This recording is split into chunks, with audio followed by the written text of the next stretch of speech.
I now request Dr. Sanjay Jain Sir, Professor and Principal Additional Charge, ILS Law College, to share his views.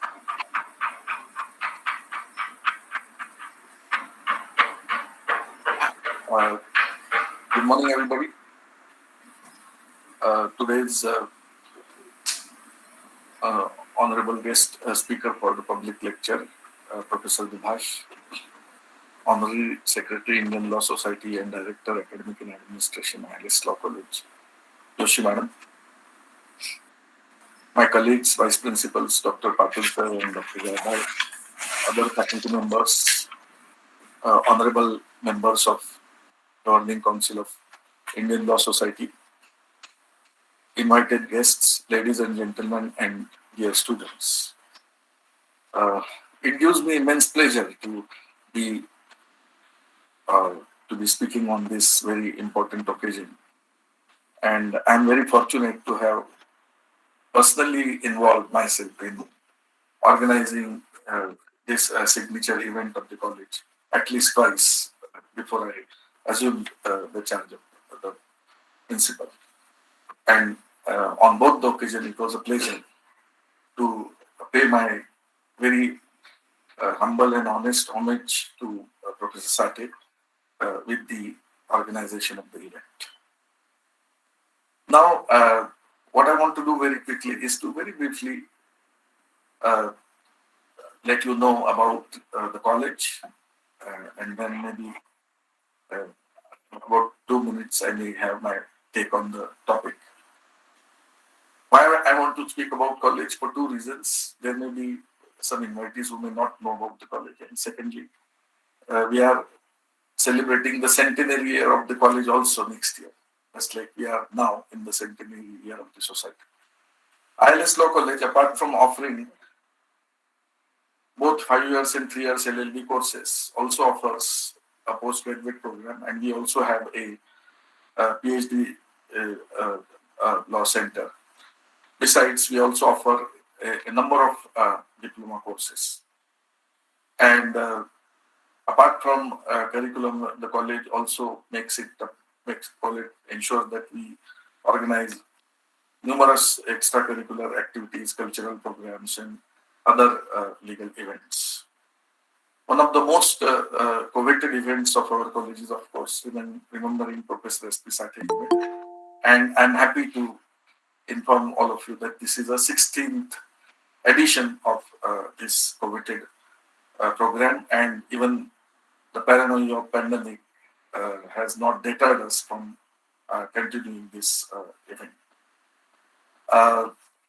During the next year, which is going to be the centenary year of the Law College, apart from undertaking major and minor research projects, we also want to organize lecture series on jurisprudence and public law, and some innovative contests like inter-college Lok Adalat competitions. Besides, we also want to revamp the existing programs, and in fact, as part of the same, this year we are organizing international Moot competition for the first time as part of Sathe event. Since I don't want to come in between you and Professor Vibhash for a long time, just let me have my small take on the topic. I'm tempted to speak. And why I want to speak, because Professor Sathe used to advise, and although I was not under his direct mentorship, but whenever I met him, he always used to advise, try your hand on a subject in which you are not good. And definitely I am not very good in environmental law. And therefore I thought that I would lay my hand on the subject. And based on some reading, I want to share just 1 or 2 points, maybe which would set a tone or which would have reactions from our honorable speaker. The first point which I want to highlight is the universal juridical conscience as the ultimate material source of all law has now gained a currency, acknowledging the permanent need to secure the individual's right of direct access to international justice.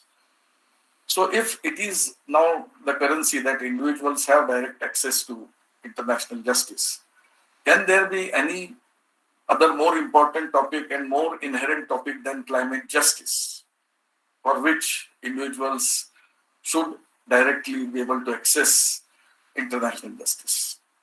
According to Cancado Trinidad, breaches of uh, uh, breaches of social justice offend the universal conscience. Now, universal conscience is the juridical legal conscience manifesting through international law, and therefore can we argue that when there is an indiscriminate climate change, it is an affront on social justice.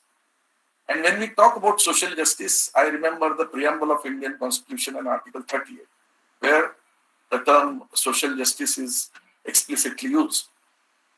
And when I locate this whole debate of climate change under Indian constitutionalism, I find that Constitution of India has treated the subject very fragmentedly.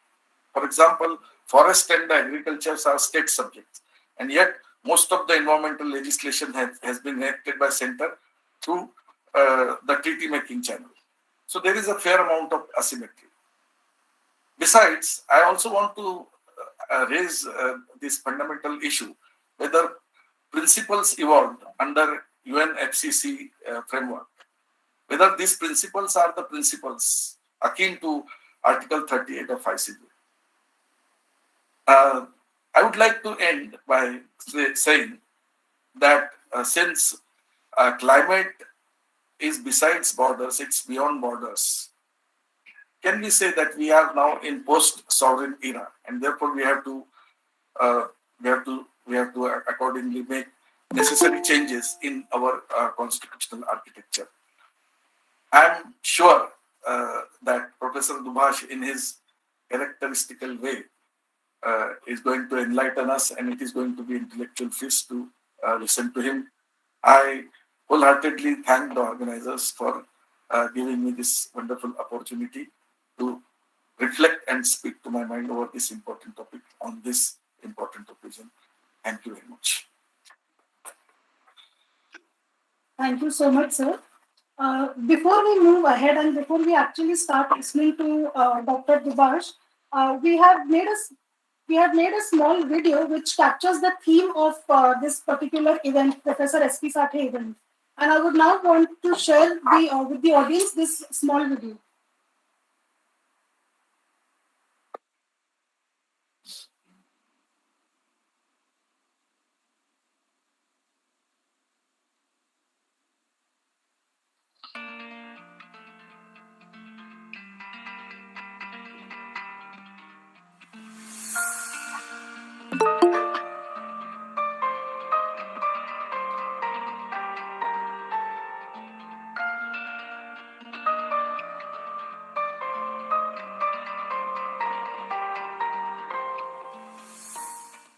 Professor Sathe was a jurist and also an activist.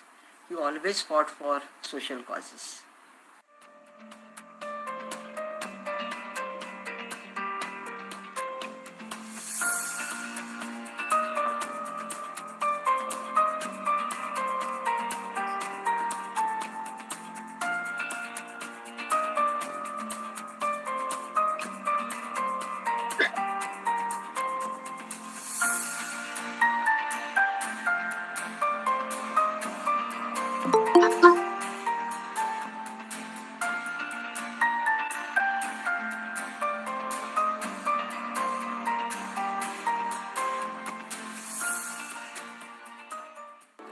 We are sinking, but so is everyone else.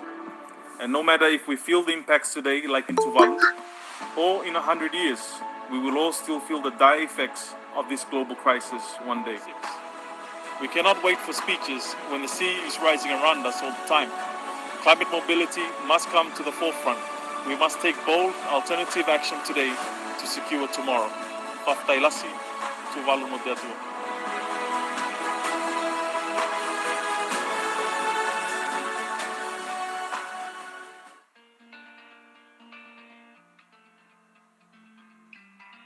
We have not inherited this earth from our ancestors. We have borrowed it from our future generations. Are we responsible enough to pass them a safe future? Climate change is all around. It's happening now and it's real. Climate change mitigation can't happen in isolation. Discussion, deliberation, and public participation is essential. And the legal fraternity cannot stay behind. It's time. We need you. We need you. We need you. We need you. We need you. We need you. We need you. We need you. We need you. For laying down a foundation Of a climate-friendly legal regime. Though climate justice and climate change is a very topical area, yet international law is not catching it up and it has to be revamped and revisited.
Climate change is the biggest existential threat for the social, economic, and political systems that humans have created over the last couple of 100 years. We must transform these systems to align with the new planetary normal, and that change has to happen in this decade.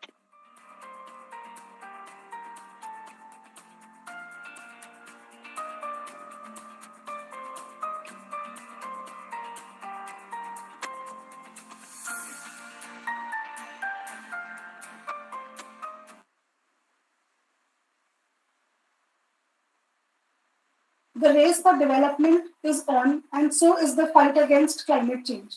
From the perspective of the developing world, India plays a very significant role in the climate change mitigation and action.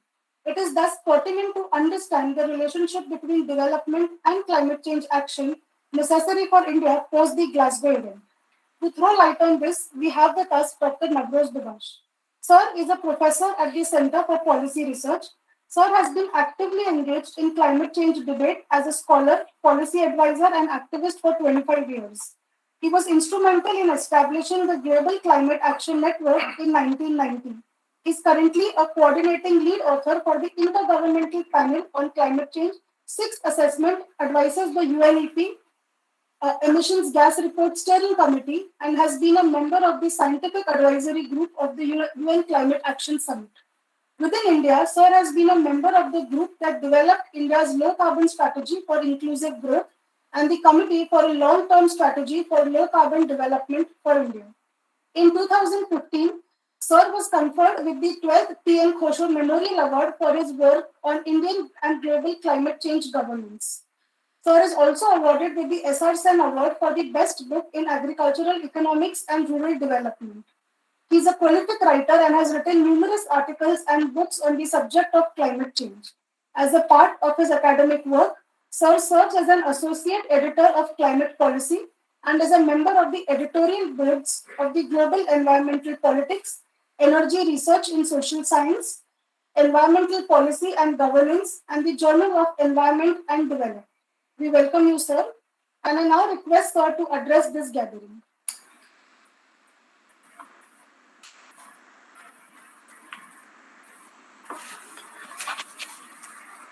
Respected Chair Dr. Joshi, Director of ILS Law College, Dr. Jain, Principal of the college, respected faculty members, students, and other audience members.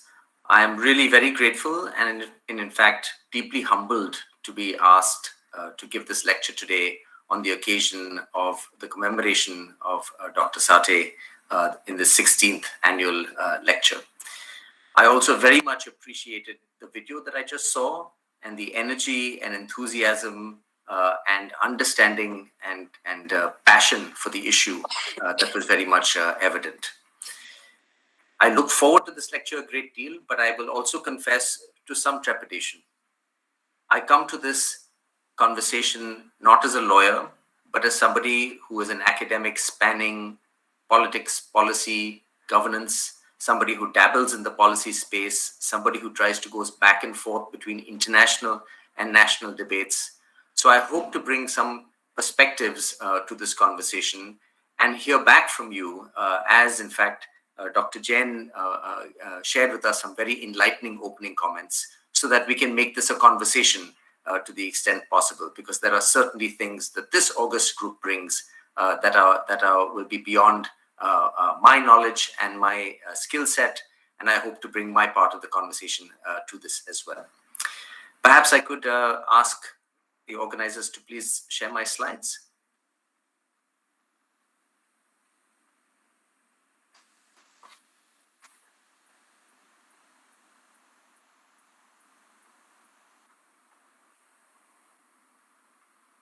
Thank you. So I was asked to talk about integrating climate change and development after COP26. And I will do that by looking at three broad themes. If I could have the next slide, please. And I will just say next slide when I need that. So I'm going to talk about three broad things. The first is this audience doesn't need any introduction to climate change, but I will start with a brief sense of why this is such a wicked problem at the global level, but equally why domestic politics and policy matter a great deal. Second, I'll talk a little bit about the current state of Indian climate politics, policy, and institutions as I see it.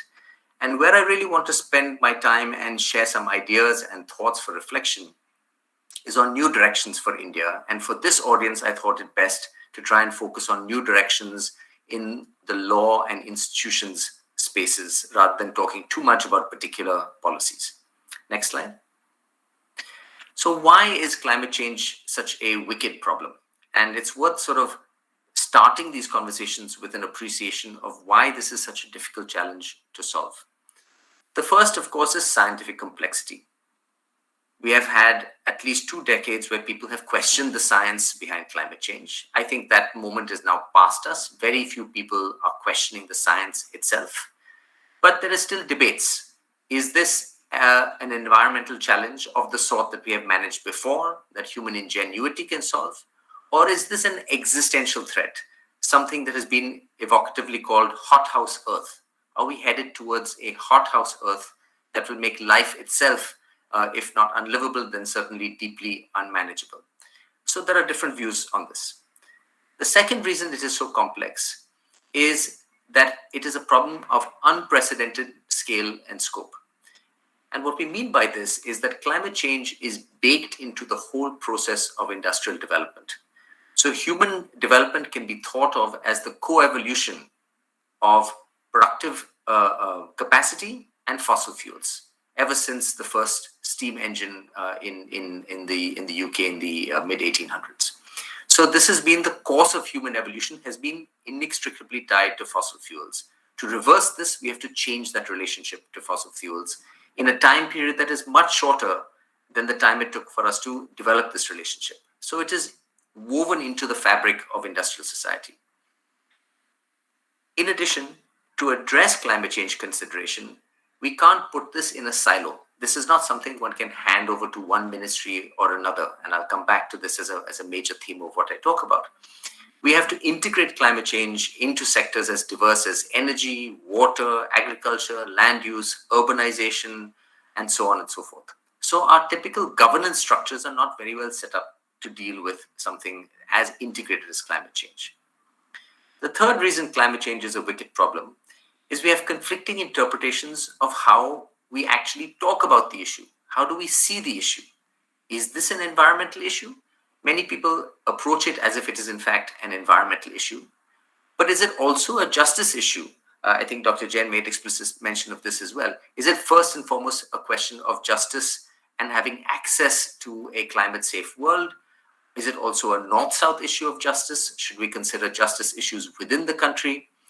So is justice an important lens through which to look at this problem? Or is it, as many have said, primarily a technical and economic challenge? We just need to get more renewable energy up, bring down the cost of batteries, make a transition in our industrial systems, and then we will solve this problem.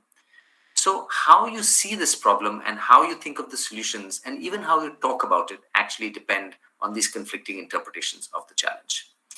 Now, I'm going to show you a couple of pictures and a couple of cartoons because sometimes I think that can sort of lighten up the conversation and be more evocative than so many words.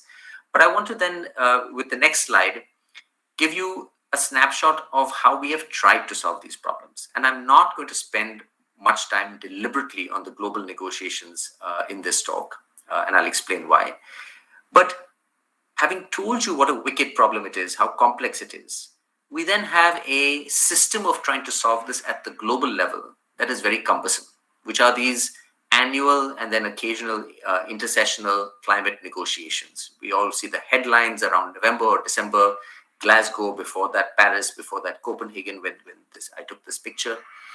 And the way this process works is delegations from around the world sit in a room. The Secretariat puts together a draft legal text. The delegations proceed to critique the text. They put in their amendments, their suggestions. The text balloons as all these amendments are added in. And then in the second week of the negotiations, they negotiate to try and remove some of these amendments and bring the text back to manageable proportions, often with a lot of compromises along the way. It's a very cumbersome way of dealing with this very nuanced issue. Next slide. And I think we have to not forget that these are not the only voices at these negotiations. There are protest voices outside. There are increasingly people networking around this issue. They're forming alliances across cities, across youth groups, across industry groups, and so on and so forth. So this is how this conversation proceeds at the global level. But my question I want to ask with the next slide is, how much can we rely on the global level to solve this problem?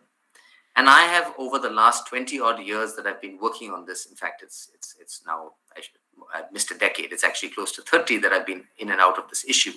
I've become increasingly convinced that while it is a problem that manifests globally, the solution lies in figuring out how country after country can shift its own national politics and then subsequent actions to address the problem. And I think that for many young people who work on this, I often encourage them, figure out what you can do at home, because the sum total of action within national economies is what will shift global politics. And we can talk about this more if people have an interest in it, the relative balance of these two.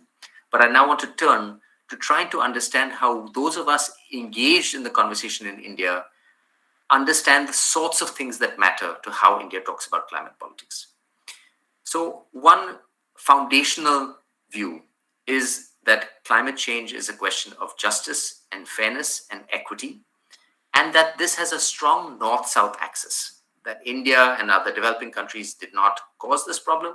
We should not be in the forefront of solving this problem. And that has shaped much of India's conversation. It has shaped much of India's policy. And it is why we have constructed this problem as primarily a diplomatic problem rather than a developmental problem. The challenge has always been, how do we make sure our development issues are not challenged? How do we make sure our development decisions are not infected, in a sense, by climate considerations? We need to stick to the principle of common but differentiated responsibility and respective capabilities from the UNFCCC process. And that should be the guiding, the touchstone, the guiding light of India's climate approach. So equity and how it's changed over time is a very important theme. Next slide. The second very important theme that is closely related is that India needs energy to develop. And if you look at this curve that I've put up here, this is the curve of human development against energy consumption. And you can see that India is only about halfway up this curve. And what this tells you is that without more energy, it is very hard to increase human development. And India is only halfway along this trajectory. So we need energy to develop. And the big fear is that the push for low carbon energy will actually get in the way of India managing to develop. So it has been constructed as a direct trade-off. Climate change or development are opposing motivations for India. I'm going to come to how that is changing over time, but I think this is very much deeply baked into how a lot of our policymakers still think about the problem. Next slide. The third thing that has changed a little bit, in my view, the conversation, is that there is growing recognition that India is also a very vulnerable country. And this is a graphic my colleagues put together. It's a little too small for you to be able to read, but essentially what it shows is that India is going to be subject to rising stress from climate impacts. This is from the most recent assessment report, and I'm just going to look over here to read one or two of these points. That heat stress, for example, will increase the number of stressful work days by 250% per year. Could lead to reduction in crop yields of rice by 10 to 30% and maize by 25 to 70%. These are the kind of impacts that we are seeing. And I think the fact that India is a deeply vulnerable country is shifting the politics over time in India. Next slide, please. The final piece is diplomacy. So as I said before, India has approached this question really as how do we protect and insulate our domestic policymaking? But over time, there has been a sense that India doesn't want to be the bad guy in climate negotiations. And this is a cartoon from the New York Times showing sort of an Indian elephant sitting across the train tracks, stopping the Paris climate train. And I think in the last few years, India has changed its messaging a lot to try and project itself as a climate leader. I think it has also been helped by the fact that the rest of the world has gone backwards.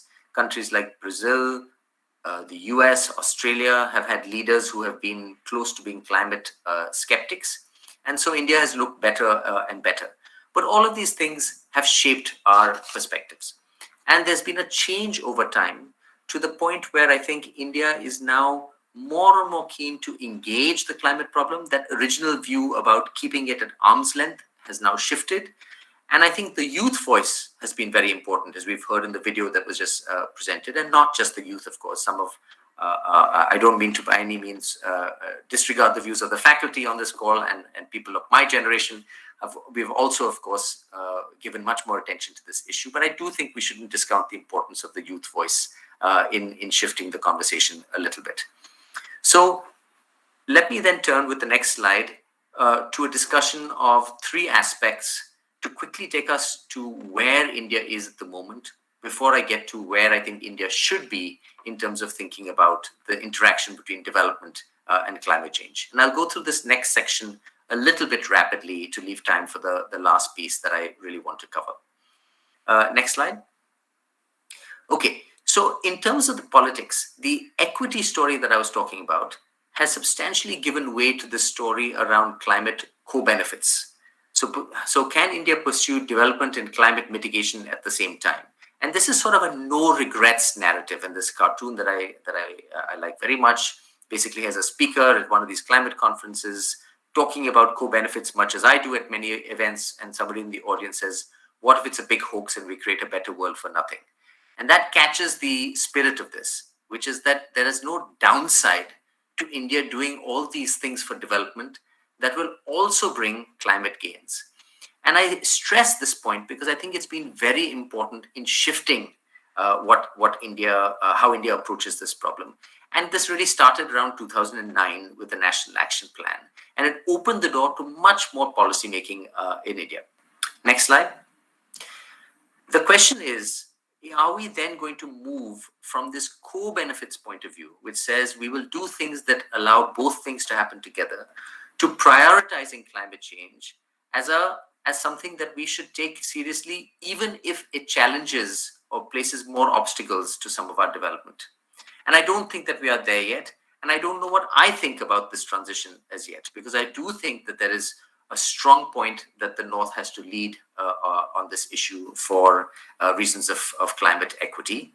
But I also recognize that increasingly the time is getting so short and the impact so severe that we should be using the word climate or the phrase climate crisis. And this is an editorial from the Hindustan Times, who I write for, and I sometimes write climate change in my op-eds, and they always change it to climate crisis.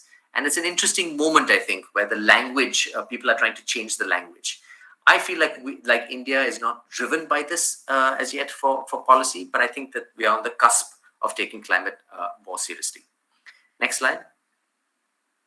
So what have we done on the policy front? This will be familiar to many of you, and I don't want to make this just lists. So I will just go through this very rapidly to say that we have, since 2009, all of these things have come about. We have a national action plan with 8 missions. We have 22 state action plans, which are being revised. We put out a nationally determined contribution as was required in the Paris Agreement in 2015. I won't go through the details of this, but it includes an intensity target, which says that we will limit the emissions per unit of GDP. We will not cap our emissions. We will not say that there is an end to our emissions or that we are starting to decline, but we will make our economy ever more carbon efficient. And this has been upgraded or is expected to be upgraded following the Glasgow COP, where the Prime Minister made his statement about a set of Panchamrit pledges, a Panchamrit pledge. So we still use the language of intensity rather than absolute emissions. We have put a lot of things on the table around renewable energy, increasing renewable energy capacity. I personally have mixed feelings about that, because even while we enhance renewable energy, we also talk about enhancing coal. And so the question is, are we preparing for a low carbon future in quite the right way? And then there are other things that we put on the table that I'm happy to come back to. Some of them move us in productive directions. Some of them are still a little questionable. And we can talk about this for those who are interested subsequently. Next slide, please. What I want to flag is, in addition to all these climate policies, things that are done explicitly under a climate umbrella, many things happen under sectoral policies. That is, they're driven often by reasons that may not directly be driven by climate change, which is what the co-benefits approach is meant to lead to. So in addition to the renewable energy capacity, which to begin with was driven very strongly by energy security considerations rather than climate considerations, we have a program for electric vehicles. We have a cooling action plan. We have this Kusum scheme to promote solar agricultural pumps. And I should just mention here my colleagues in Pune, the Prayas Energy Group, who are very close friends and collaborators I've worked with over the years, have been very instrumental in promoting this scheme, for example. We have programs to broaden electricity and clean cooking fuel access that have implications for climate change, smart cities programs, and so on. The point I'm trying to make here is climate policy making happens substantially in spaces that are not defined primarily or even substantially as climate decision-making arenas. They happen through this co-benefit lens somewhat serendipitously. So when we think about how we structure our governance structures, our legal structures, we have to bear this in mind. There is not one box called climate policy in India. A lot of what affects climate change, both on the mitigation or emission side, as well as on the adaptation side, and most of these examples are on the mitigation side, but that is also true of adaptation, happen in other arenas. So adaptation decisions will happen in, for example, when you look at agriculture, around different seed varieties, around fertilizer policies. All of these things have salience for India's climate resilience. Next slide, please. Another level at which many things have been happening, we talked about the state level, and mostly these state action plans are adaptation focused. They tend to be driven by local concerns. So, for example, the Odisha plan has a lot about coal and coal dust. Rajasthan will talk a lot about desertification. So there's this kind of strategic bundling of local development and climate concerns. And we have lots of action happening at the city level. So networks often supported by international actors, bringing together stories about climate resilience, local institutions, and urban politics. How do you get votes from this around questions like urban public health, improved street lights, climate resilience and drought proofing, those kinds of issues that really drive the agenda at the city level. Now, why do I tell you all these things? I tell you all these things to try and broaden the frame through which we look at what constitutes climate action and climate decision making. What councillors do in cities, what municipalities do in cities, what people do in what resident welfare associations do in a city like Delhi, what farmers and farmers associations do. All of these are shot through with climate action. What industry groups do when they talk about hydrogen, promoting hydrogen technology, all of these things are climate related action. So the boundary between climate and non-climate action is really blurring.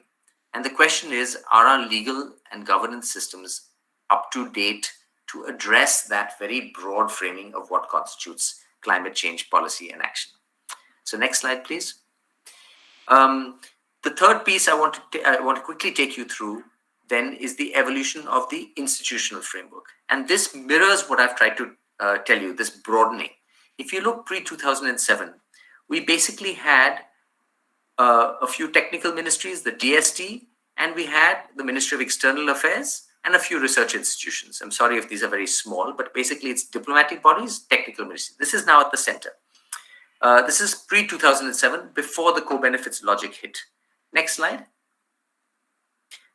After the co-benefits logic kicked in, you had all these sectoral line ministries coming into play, Ministry of Water Resources, Renewable Energy, Urban Affairs, who all became stewards of particular missions. So this broadened out. Climate change became became shot through many more departments and ministries. And it also formally became part of the bailiwick of the then Planning Commission, the Prime Minister's office, and a dedicated council was set up for climate change. So there was a body above the ministries as well. Next slide. The next stage was expansion to from the federal government to the states.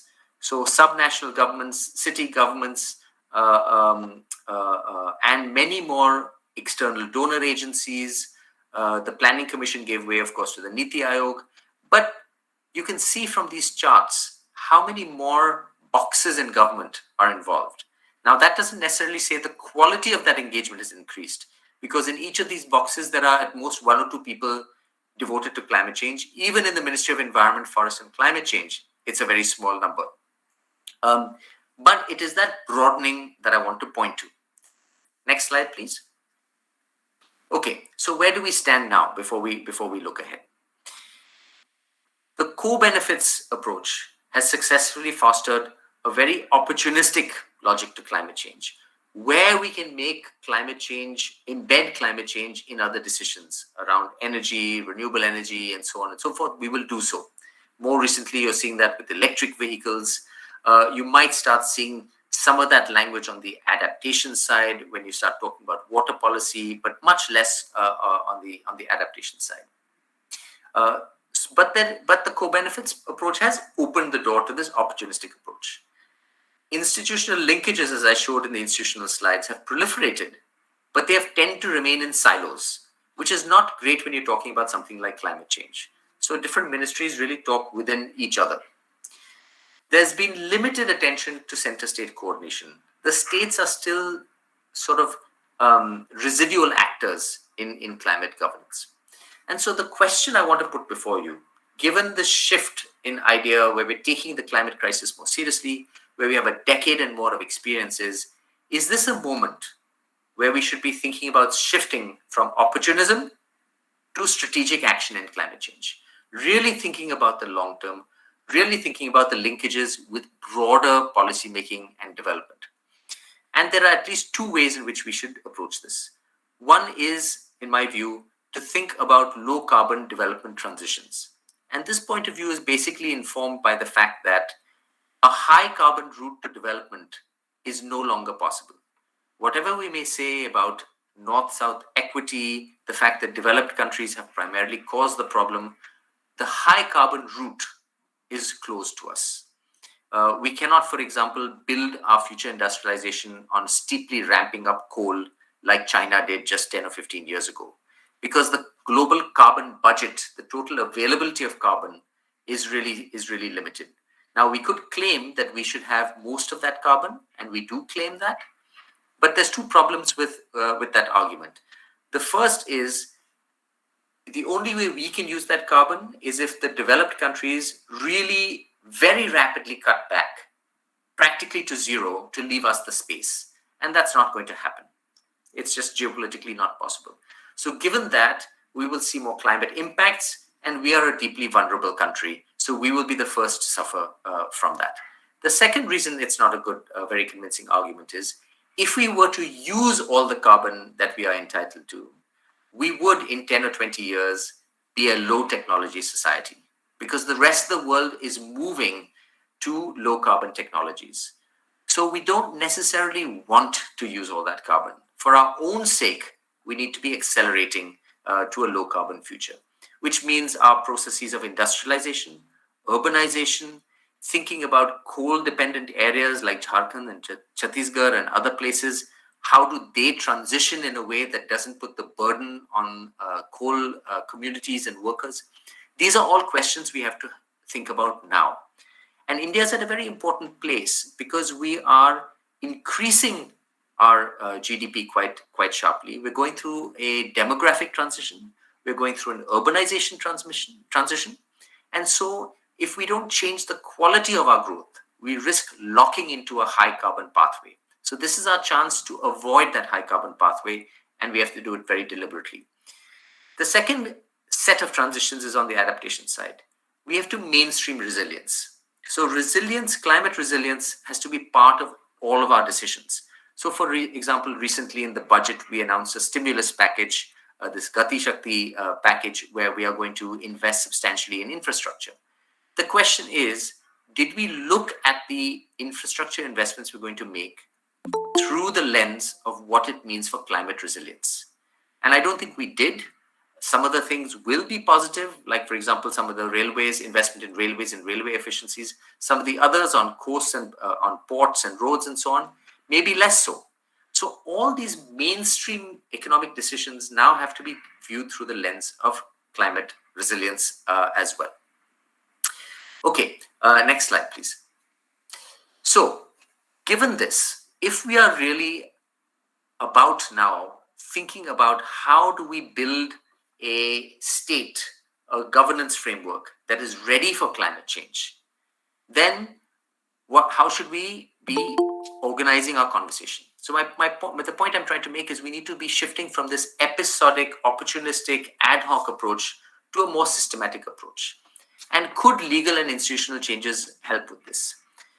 So I've just listed a few of the kinds of things that need to happen. We need to think about what our long-term growth model looks like that is not a high carbon approach. We need to identify what the strategic opportunities are. How do we create jobs? In the area of adaptation, we need to think about what is resilient versus not resilient infrastructure. We need to think about food security. What is the risk framework? We also have to think about how all of this is going to be paid for. So these are all things that are all of government, all of society questions. These are not things that are amenable to being dealt with in institutional silos. So what can we do to start thinking in this way? Next slide, please.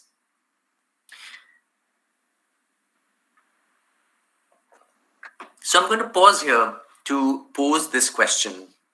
And I've had some very interesting discussions with others about this, and I'd be very curious to hear this august audience's point of view. Does India need a climate law to make this change in mindset and to implement it? So many countries around the world are now establishing climate laws. As was mentioned in the introduction, I am working with the Intergovernmental Panel on Climate Change, and I've actually been tasked with reviewing the literature on climate laws and institutions. So it's something that I've been working on a lot. That report will incidentally come out on April 4th, so please look out for it. This is the report on Working Group 3 on mitigation. So far, 56 countries covering 53% of global emissions, have a dedicated climate law in place. But these laws vary. Some of them are focused more on mitigation, some are focused more on adaptation. Understandably, some of the smaller, poorer countries tend to focus more on adaptation. Some of them tend to be very regulatory in their approach, setting targets and implementing bodies. Others tend to be much more enabling in their approach, trying to build capacity, trying to put in place procedures, and so on.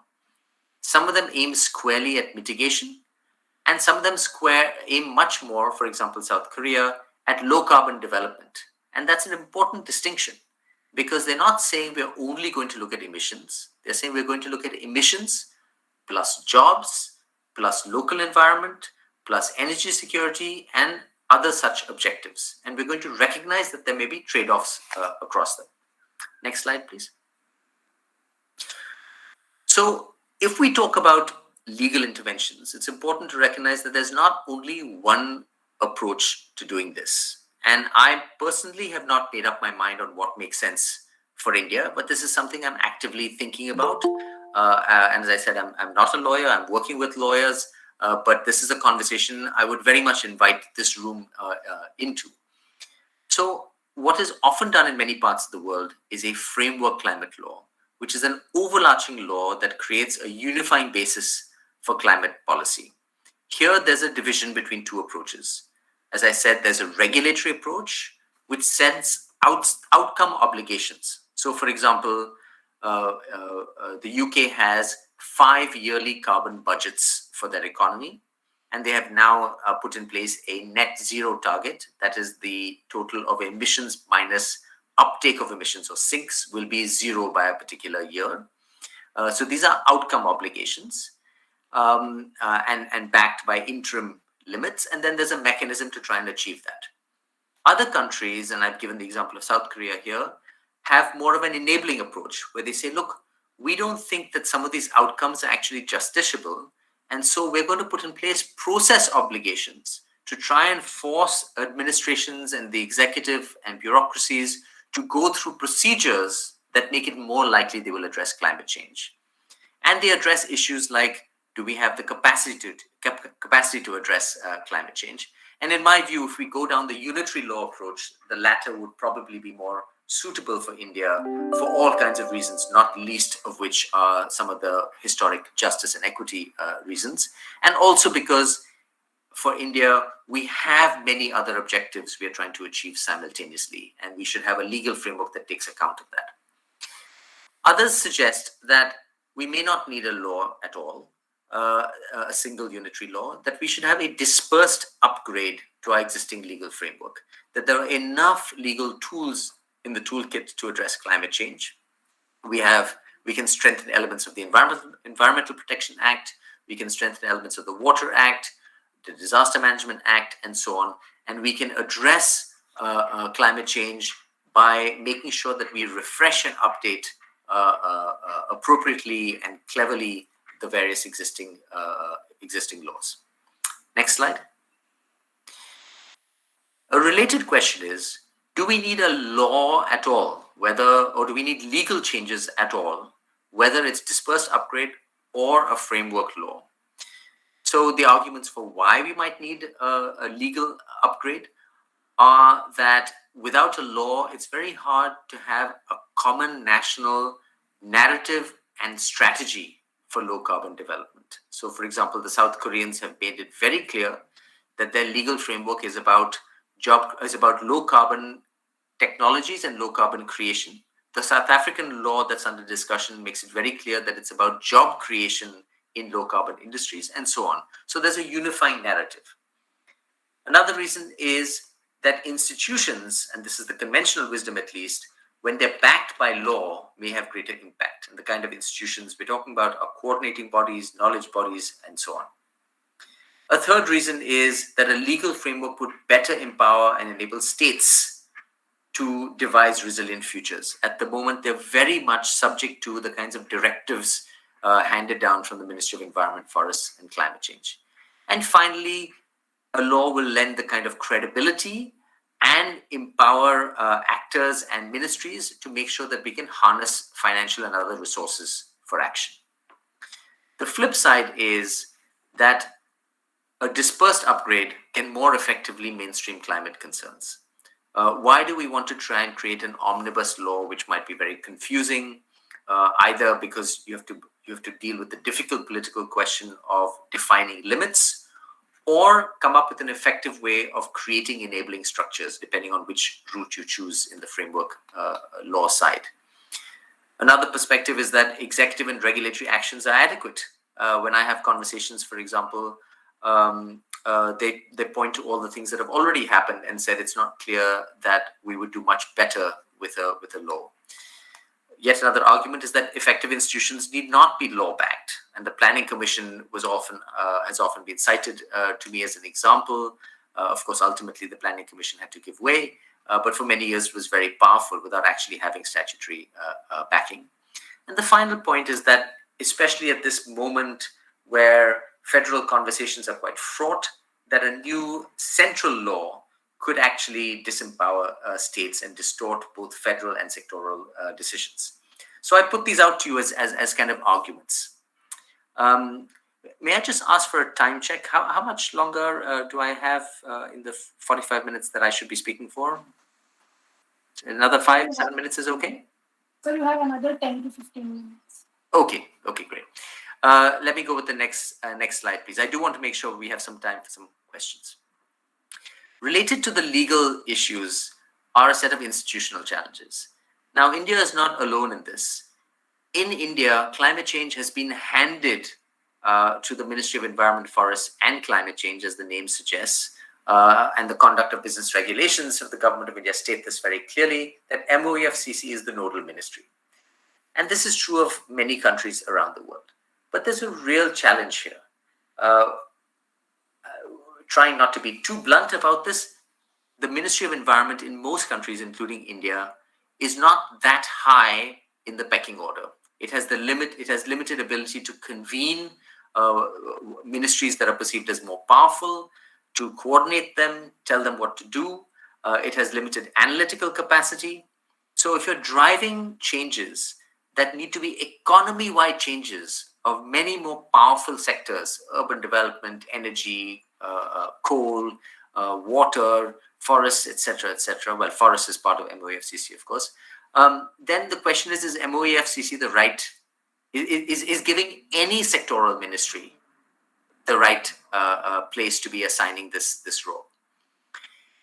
India tries to coordinate actions across ministries through this Executive Committee on Climate Change, which has been set up, but to be honest, doesn't meet very often.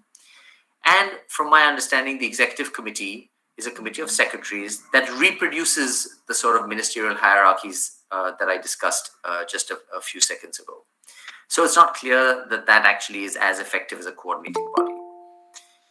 We also have a Prime Minister's Advisory Council. It has very rarely met in the last 5 years in particular, and not that often in the 5 years preceding that either. It is non-transparent. It has no analytical backing. And it's not a place where we can actually deliberate climate futures. Just to give you a contrast, South Africa has a Presidential Commission on Climate Change that holds public events, that brings together commissioners to discuss and deliberate what are priorities. In fact, they are holding an event on the next IPCC report, and I've been asked as an outside person to speak. So they're bringing in diverse voices because they want to know what the experience is in other developing countries. So it's very different from how we have approached it in India, where the PM's Advisory Council is a relatively subdued and non-transparent body. Why is this a problem? Because there are at least 3 governance challenges that correspond to climate change being a wicked problem. The first is coordination. As I said, we have to break ministerial silos, and we also have to figure out a way of managing our federal structures so that states are empowered. The second is the strategy development part of it, which is, as I said earlier, that we are moving down the road of these transitions that are going to be very, very important in locking us in to a high carbon future if we're not careful, and ideally shifting us to a low carbon future if we are careful. To do that, you have to very deliberately set these strategies and harness money and so on and so forth. The third is building consensus. The scale of the changes that we're talking about in climate change will create winners and losers. The coal economy is going to disappear. There will be certain technologies that will be favored, certain other technologies that will lose out. And so you'll create winners and losers. And in any political economy, the losers have an incentive to try and stop and slow down the change unless they are reassured and somehow made to feel part of the transition and compensated in a sense for their loss. So if you're going to bring about these transitions, you have to have a governance mechanism that actually brings winners and losers together in a negotiation in a sense and addresses transitions, for example, around coal, to use that example again.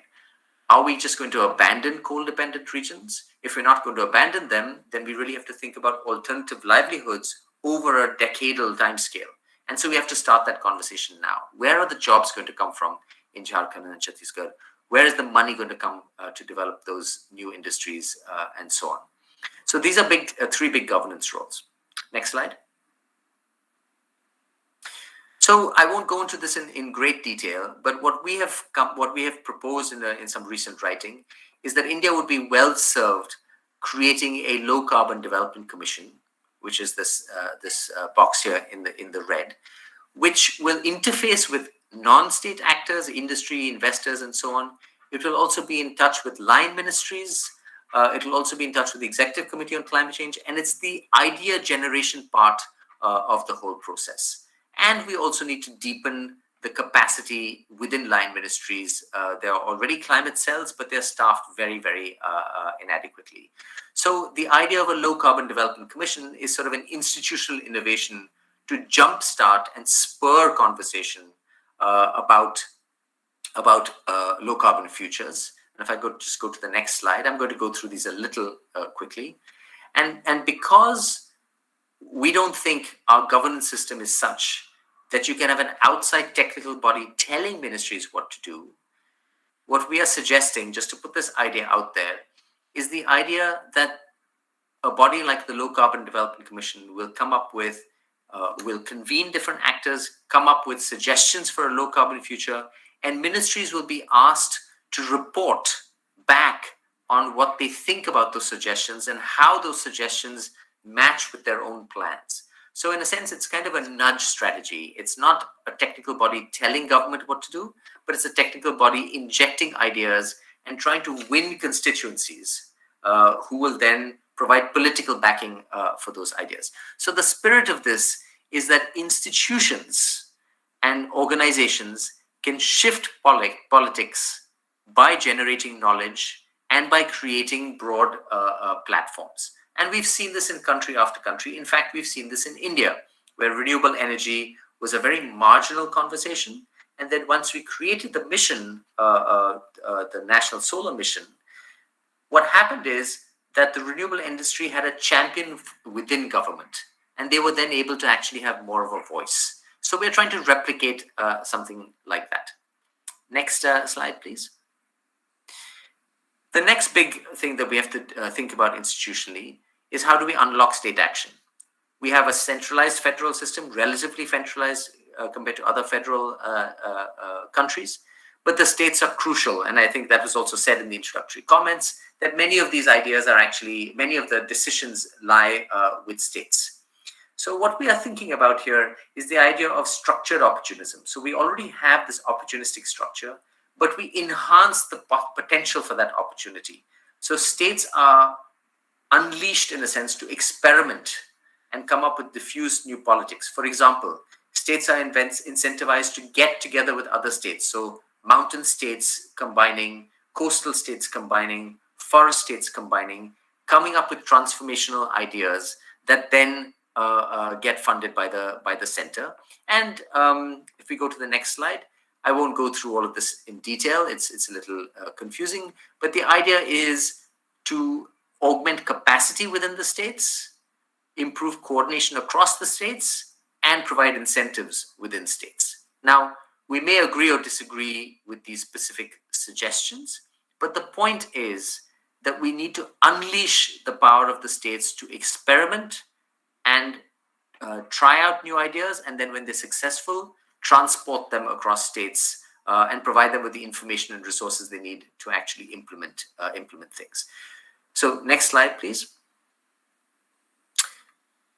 This is the second last slide. Stepping back from all these specific suggestions, what I want to leave you with is that we don't have a very good structure of governance to address something as encompassing as climate change. And what we've tried to do here is come up with a short list of governance functions that need to be met. Now, they could be met through new institutions, through new laws, or they could be done through repurposing existing institutions and existing laws. But what I would like to suggest is that we have to make sure that in some way, shape, or form, all of these functions are met through the legal and institutional apparatus that we have at the center and the states. And these are, just to very quickly run through them, narrative and direction setting. It has to be clear whether our approach is mitigation focused like the UK, jobs focused like South Africa, green growth focused like South Korea. We have to know what story collectively, industry, civil society, everybody is getting behind. There need to be clear strategies behind this, which might be interim targets, policies, plans, and so on and so forth. We have to solve the coordination problem that I've talked about a lot. We cannot have, as we have had, renewable energy promotion on the one hand and coal promotion on the other, and say that we're moving to a low carbon electricity system, because these are contradictory impulses. We have to integrate laws and institutions on adaptation and mitigation, and we have to internalize this thinking within existing bodies. We have to mainstream them, and simply putting one nodal officer doesn't do the job. We have to have a much better apparatus of knowledge. At the moment, we simply don't have that. I'll give you one example. Every time India goes to these COP negotiations, we have to decide what we're going to put on the table. And in a great hurry, some modeling study is commissioned within a few weeks or maybe a couple of months. And then for the next COP, another modeling study is convened. There's no sort of incremental learning in the way that we're currently doing these things. We don't have opportunities for stakeholder engagement. As I said, our Prime Minister's Council is a relatively closed shop.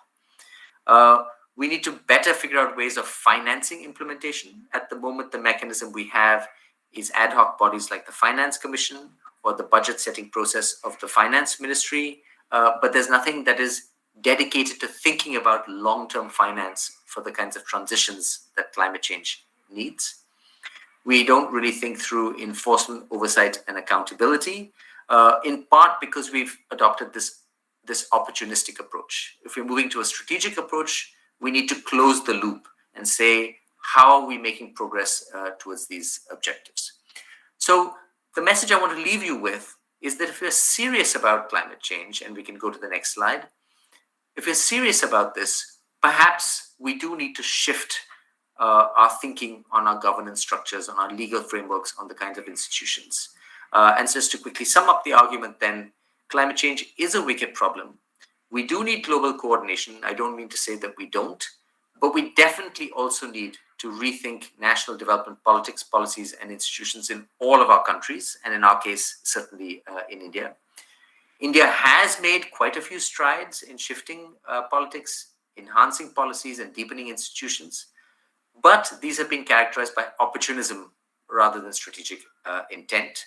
We need to now think about low carbon development pathways on the emission side, and on climate resilient development on the adaptation side. It's worth starting a conversation about a climate law. As I said, I think the jury is still out. I think there are strong arguments in both directions, but certainly we should be talking about how climate change is better embedded within India's legal framework. And we certainly need to have institutional reforms at minimum around coordination and knowledge institutions and ways of empowering the federal-state interactions, empowering the states. So in a nutshell, I think we're at the stage where addressing climate change in India requires deliberately building a climate-ready Indian state. And I would be very, very happy to engage you all in conversation, all of you in conversation about how to do this. If you could just go to the next slide. I thought I might just flag that there is this volume that we edited at the Center for Policy Research, which is open access. It's freely downloadable. It's many people who've been involved in the conversation in India, from Ambassador Sham Saran to civil society actors to academics. And I hope that it provokes some thinking in particular in students and others. And it is, as I said, freely downloadable. You don't have to bother buying it. You can just scan this QR code. So apologies for the advertisement, but the idea is really to propagate the conversation and stimulate broader debate. Maybe we can go back to the previous slide, which is with the conclusions. Thank you very much for your time and interest, and I look forward to the discussion. Thank you so much, sir. We have a few questions. We can now address the questions. So the first question that we have is that what do you mean when you talk about institutional silos? And at what level of cooperation are you talking about when you're talking about in terms of the institutional silos? Should I take these questions as they come? One by one? Okay.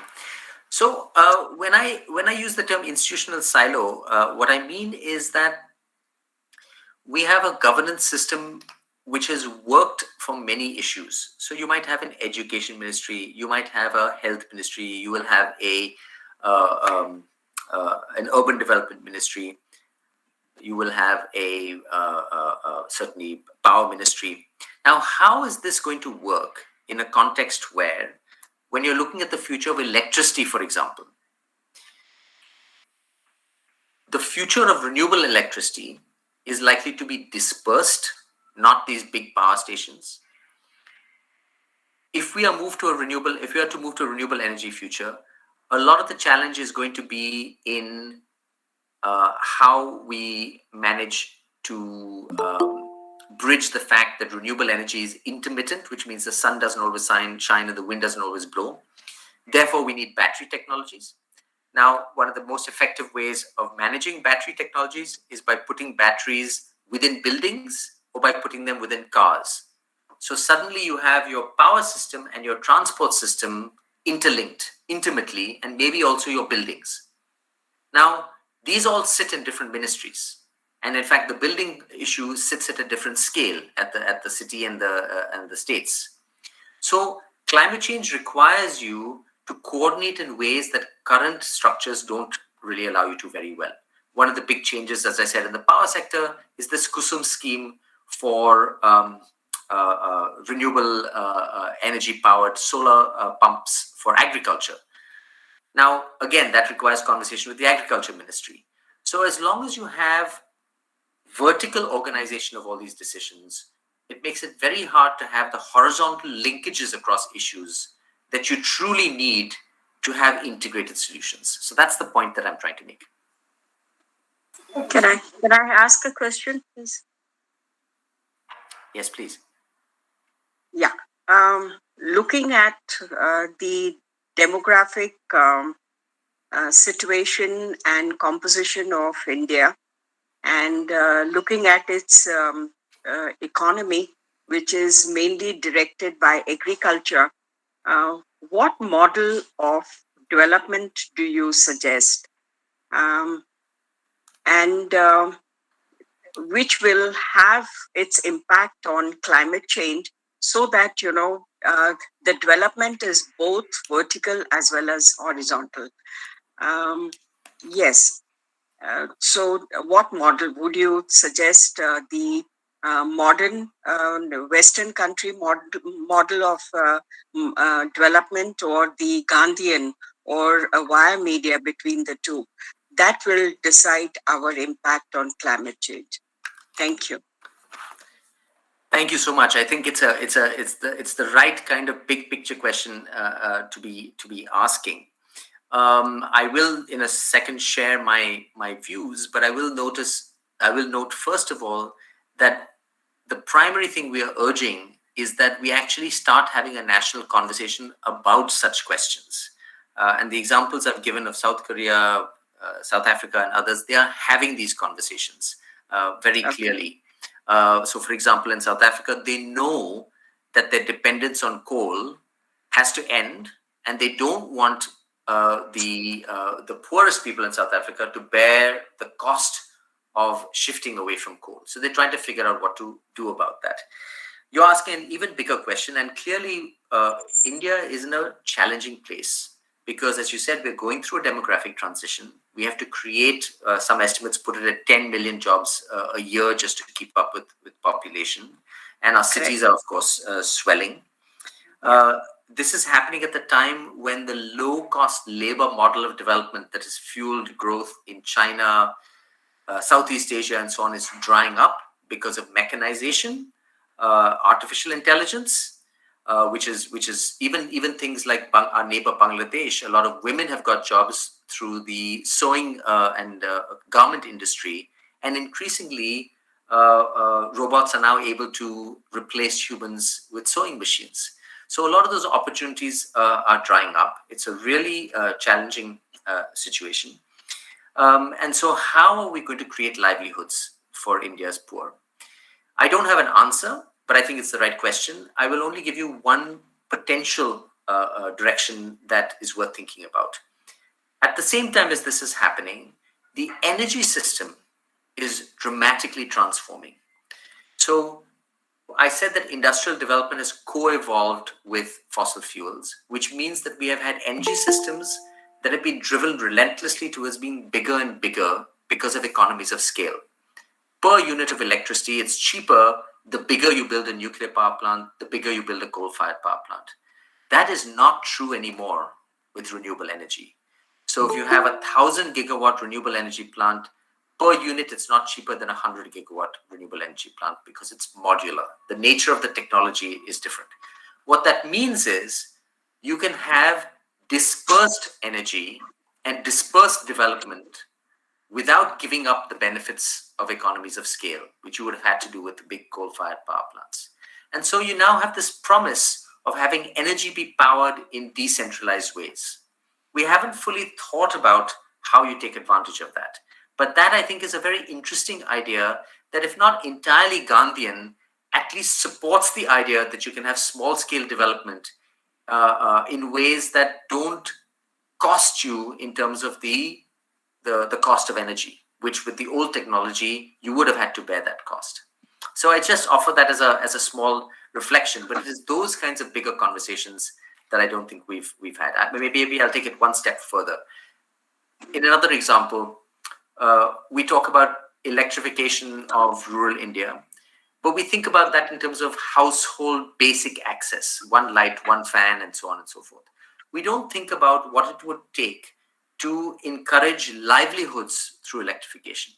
So rather than subsidizing consumption of one light, one fan, we should be subsidizing agricultural productivity. We should be subsidizing food processing that allows farmers to get their crops into the supply system. That's not Gandhian by any means, because it's not that sort of self-resilient economy or self-contained economy. It is an integrated economy, but it puts more agency in the hands of the local actors. So those kinds of things are also actually climate-friendly pathways, but they also address some of these broader social and distributional questions you raise. So we're not thinking in those ways as of now, and I really I think it's the right question to be asking. Thank you so much. Online, so one of our online participants has asked a question: how can one make sure a common man will adapt to these immediate changes without protesting about the same? For example, in 2011, when Madhav Gadgil report came, people were resilient, afraid it would affect their livelihood. How can one make sure that the new changes brought would not repeat the same? So I don't think we can. I think it's incumbent on those of us who seek to engage policy to say, let us think through who the potential, those who will bear the costs, and bring them into the conversation. And I keep coming back to it because it's the biggest example. We have to transition out of coal, but we can't make that transition out of coal the problem of the coal miner or the family dependent on coal, or the person who sells them their provisions. So the the answer to that question rests in the process through which we make decisions. So we tend to have centralized, closed door decision making to try and avoid people getting upset and protesting. And I think that's actually, it's reform by stealth. And I think that's ultimately self-defeating. And if we had to look for a recent example, perhaps it's the issue of the farmers and farmer protests. It may take much longer if you think that there's a system that isn't working so well or a change that has to happen. You have to bring the affected communities into the conversation and talk to them about how best to mitigate the impacts on them. Even if it's a slower process, even if it's a more costly process, we live in a democracy. I think we all believe in that. We have to have a buy-in to a process that makes sure that people agree with the long-term gains of a transition. Otherwise, we're going to have, if we try and do it through the back door, we will have pushback and protest. So I think that's the answer lies in how we make these decisions, which is why I think about examples like that presidential commission and so on and so forth that actually have conversations about these things. To just take one example, are any of you aware of any deliberation or any conversation in India before India announced its nationally determined contribution at Paris or at Glasgow? There was no public discussion or debate about it at all. One fine day you open the paper and this is what we've decided. The implications of it are not thought through. And I think that is not something that in the long run is sustainable. Thank you, sir. So there are 2-3 questions relating to carbon trading. So I'll just merge the 2 questions. Is carbon trading an appropriate measure to mitigate climate change, or is it just gives economically powerful entities, nations, an alternative to ignore their responsibility towards climate change? So the question related to this is, how do we then de-link carbon and development? I'm not sure I understood the second part of the question. So how do you de-link carbon trading and development? So can they be de-linked from each other? Okay, so I think that there are people for whom there's a philosophical objection to carbon trading, because in a sense, what you're doing is you're trading a bad, right? This is carbon pollution is a bad, and you're actually making money off it, and philosophically that doesn't sit very comfortably.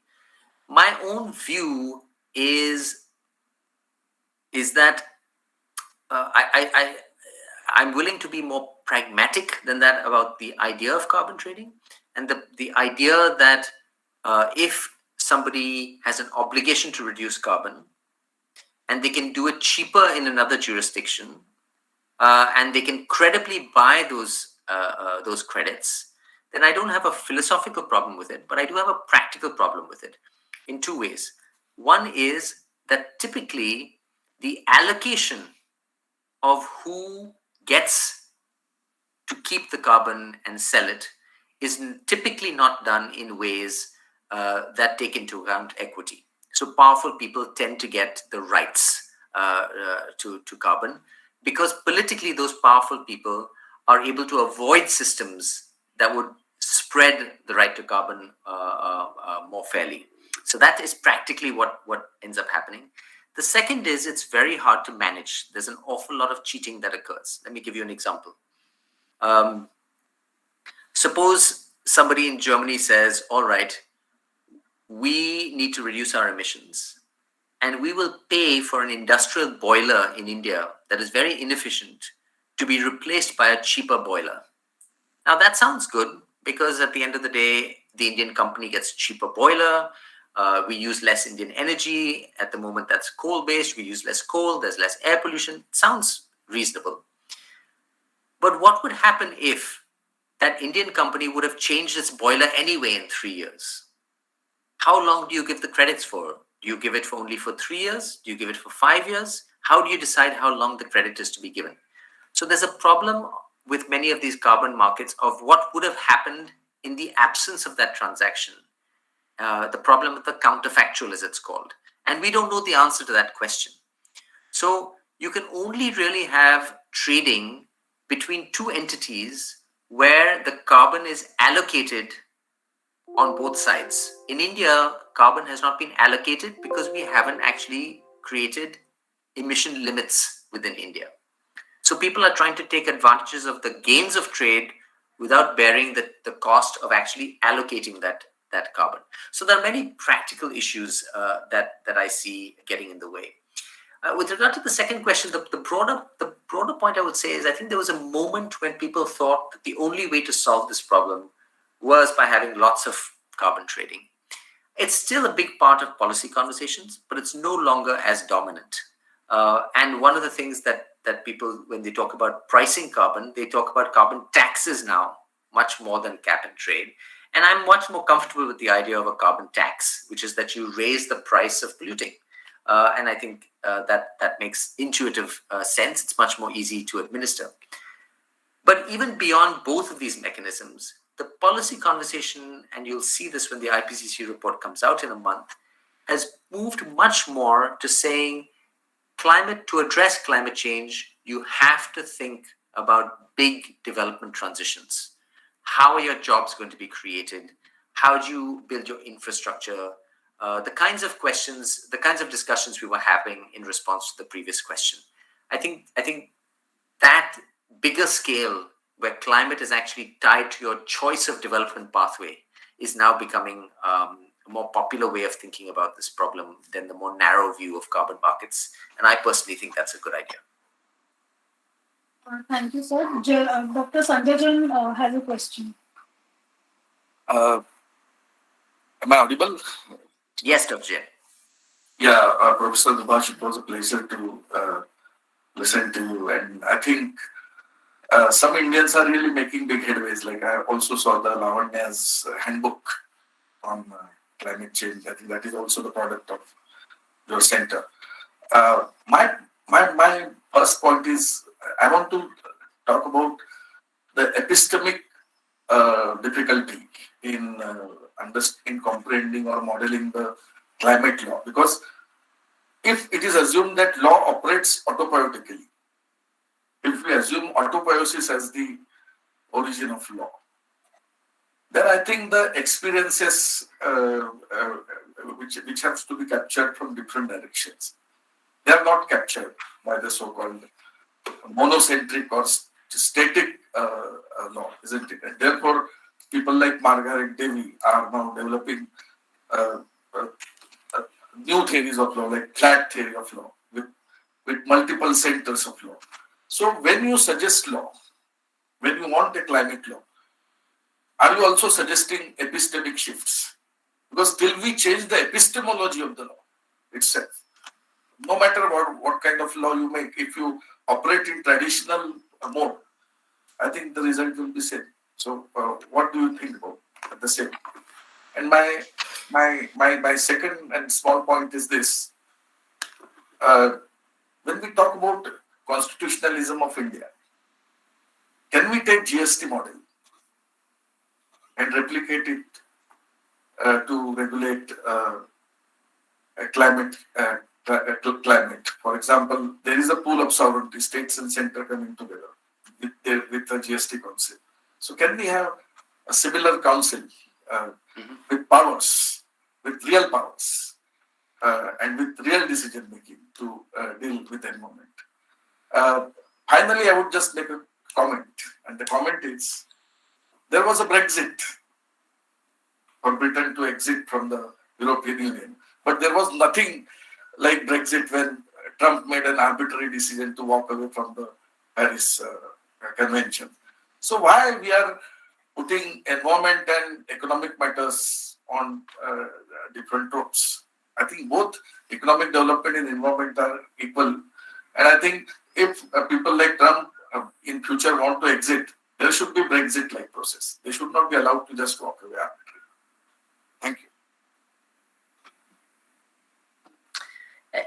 Thank you. Thank you so much, Dr. Jain. Excellent questions, and I would expect nothing less. And my answers, I'm sure, will be inadequate. On the first question, I really look to people like you and others in the legal fraternity to help think think through this, because I do think that, and in my humble way, I've been trying to flag this, that the category of climate change as a problem and as a governance challenge does not lend itself to the kinds of categories that we have imposed on it, the same kind of epistemic thinking and so on, as you pointed out. So, for example, when we had a conversation recently within the center with some retired administrators and others, the question that we got on the virtue of a climate law or lack thereof, we were told, well, look, are you trying to create a right? Are you trying to use the punitive power of the state? And if you're not trying to do either of those things, then why do you need a law? And I guess the question is, and this is really a question to those of you much more experienced in these conversations, at least globally, and different countries obviously have different legal cultures, the idea of law as a collective expression of the public will and constitutive of conversation, constitutive of a direction, does not seem to be part of the imagination at the moment. It's used much more narrowly in an instrumental way, yes, rather than as a way of opening up space for conversation and debate. So the idea of a law that is procedure, that places obligations for sure, but procedural obligations rather than substantive obligations, much as the Paris Agreement does. And that was the trick with the Paris Agreement. It moved from a world pre-Kyoto where countries had substantive obligations to one where countries had procedural obligations, as my colleague Lavanya has written. Is that a similar kind of shift that we need to be thinking about here? And what does that then mean, as you say, for the way in which we expect law to do work for us? On the GST Council idea, it's an extremely interesting idea. Again, it came up in prior conversations we had at CPR. And I haven't given it enough thought, but the idea that we have to create something where there is this kind of, as you call it, pooling of sovereignty is probably the right approach. I just don't know whether this is the moment in India where there is space for that kind of conversation. Because in a sense, the stakes in a climate council would be even greater than those in a GST council, because it would affect so many decisions. So for example, right now, India is thinking about plowing a lot of money into renewable energy promotion, creating a hydrogen economy. Who gains from those kinds of policy initiatives? There's a lot to be gained and lost. And the question is whether the cooperative federalism we aspire to is sufficiently in place, even in nascent form, to productively make use of such a council. But I think that is the kind of approach that is worth thinking about. And on the decision by Mr. Trump. I mean, look, the US unfortunately has a history of doing this, right? We saw this. It's not just Mr. Trump. It was also Kyoto. In a sense, the whole Kyoto structure and the creation and space for carbon markets. It's very ironic. Carbon markets were something that were developed as an idea in the US because they had markets for sulfur dioxide trading. And then they never created a carbon market in the US, but actually the Europeans ended up creating the world's biggest carbon market. And now China has followed suit. But the problem really is here that the nature of international law, and I think you said this in your opening comments as well, the nature of international law here is such that it can create some of these kinds of procedural obligations through which we hope to shift national politics through a learning by doing dynamic.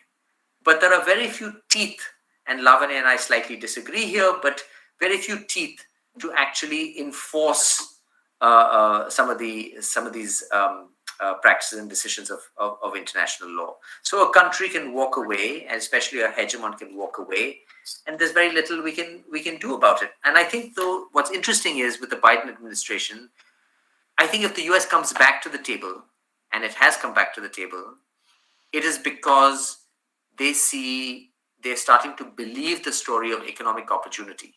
They feel that China is getting a head start on them in all the low carbon technologies, and that they will lose out from a competitiveness point of view if they don't engage more fully with this process. So, which brings me back to something I started with. I think this whole issue is going to be settled much more as the aggregate of national politics and national conversations, with the international playing a role, but a supporting role, as kind of a nudger and a setter of procedures and a creator of narratives like net zero and so on, that will then be taken up and filtered in domestic contexts. But for us to have that conversation domestically, we need to build spaces where it happens, such as a potential climate council akin to the GST. Thanks a lot. Thank you. Thank you, sir. I think because of the lack of time, there are many other questions which I think we can write them to you. Sir, we'll send you a mail with the questions. And sir, most of the questions are with regards to the implementation. So, I mean, if I have to just summarize the 3 to 4 questions which have come up, is that does the new framework have any implementation for ensuring better implementation? So, if you could just tell that briefly, and then we'll end this session. I'm sorry, could you just repeat that one more time? The question is that when you're talking of the new framework or the new laws which you are suggesting, or the amendments to the existing legal framework, are there any points made for appropriate implementation? Because the biggest criticism of environment or climate-related laws is implementation. So, is there any scope for better implementation being made in the laws? So, I think that we have a long history of creating both environmental but other laws in India that don't look at, as you say, the challenge of implementation. So, for example, in another area in which I work, air pollution, we have bodies like in North India now, we have the Commission on Air Quality Management. We have city action plans, and they keep generating targets, they keep generating plans, and there is no mechanism to actually achieve those.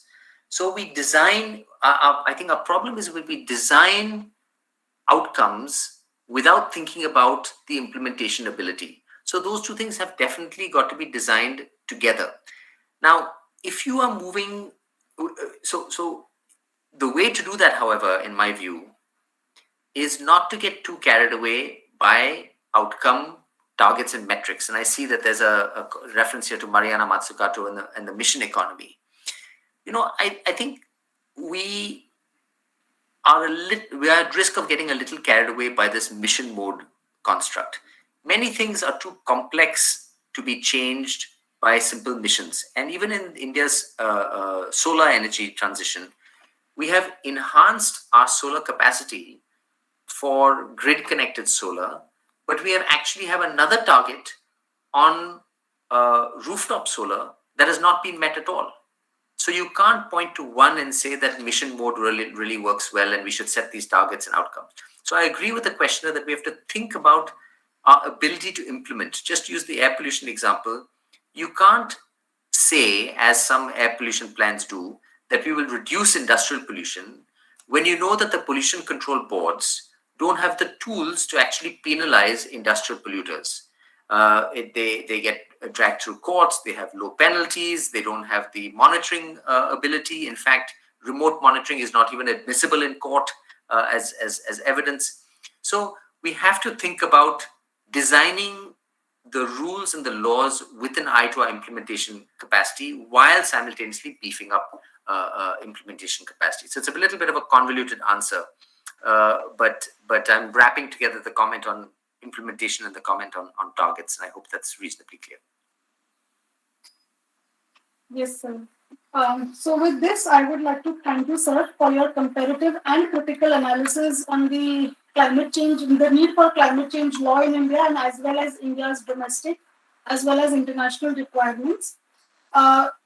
This event is a culmination of the efforts of numerous people, and thus I now take this opportunity to propose the vote of thanks. Firstly, Dr. Navroz Dubash, for taking out time from his hectic schedule and addressing this gathering. Thank you so much, sir. The management of Indian Law Society, the President, Justice Mridula Bhatkar ma'am, Honorary Secretary, Ms. Vajanti Joshi ma'am, Principal Additional Charge, ILS Law College, Dr. Sanjay Jain sir, Vice Principals, Dr. Deepa Patarkar ma'am and Dr. Santosh Rebhai sir, all the teaching and non-teaching staff of ILS Law College, the technical team of the event, Dr. Swati Yogesh, Mr. Madhukar Togam, and Mr. Yogesh Mistry, all our students, attendees, and guests. With this, I now declare this event as concluded. Thank you so much. Thank you. Thank you. My deep thanks to the organizers for inviting me. I really enjoyed the event. Thank you. Thank you so much. Thank you, sir.